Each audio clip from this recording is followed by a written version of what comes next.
ఆ ట్రాక్ నుంచి కావలికి రావడానికి సార్ని ఉద్దేశించి నేను ఇక్కడికి రావడం జరిగింది.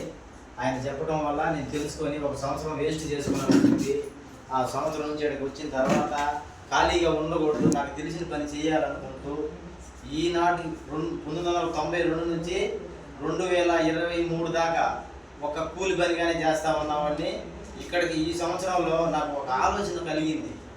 నేను ఏదో ఒక వ్యాపారం చేయాలా, చెప్పులు పెడదామా, కొబ్బరి బొండాలు పెడదామా, అరటి పండ్లు పెడదామా, చేపలు అమ్మదమా, ఇవన్నీ చూసుకుంటూ వచ్చినాను. పెట్టుబడి లేకుండా అతి పెద్ద గొప్ప వ్యాపారం ఏదైనా ఉంది అని నేను ఎత్తుకులాడుతున్నాను. 1900 నాకు దాదాపుగా 10 సంవత్సరాల వయసు అప్పటి నుంచి నేను వ్యాపారం గురించి కష్ట సుఖాలు మా ఇంట్లో చూస్తున్నాను. కాబట్టి డబ్బులు ఎక్కడ ఉంటాయి నేను ఆలోచన చేస్తూ ఉండేవాడిని.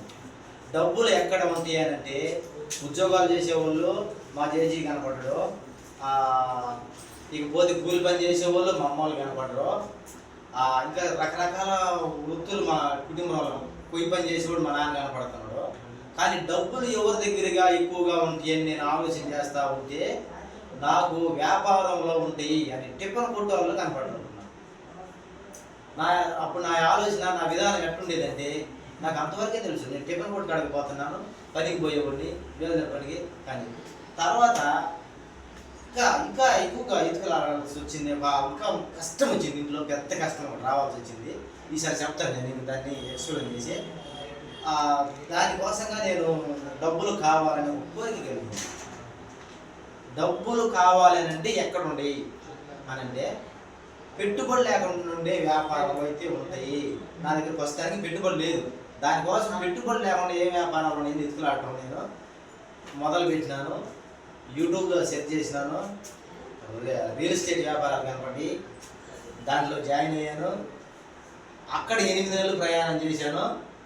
8 నెలల ప్రయాణానికి గాను రోజు నాకు ఆయిల్ బొక్క, బైక్కి నా టైం బొక్క, ఇక్కడ పని దండగా ఎన్ని జరగడం జరిగింది. కానీ నాకు ఈ వ్యాపారం అనే ఆలోచనలోకి వచ్చినాక ఇంటి దగ్గర కూడా ఒక వారం రోజులు నిత్యావసర వస్తువులు ఎత్తకపోయి పెట్టిన అనుభవం ఉంది ఇంట్లో.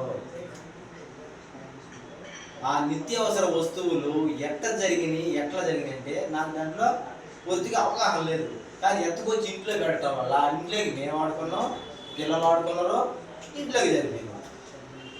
ఏం చేయాలా, దీంట్లో మనకి పూర్తిగా అవగాహన లేదు, అనుభవం లేదు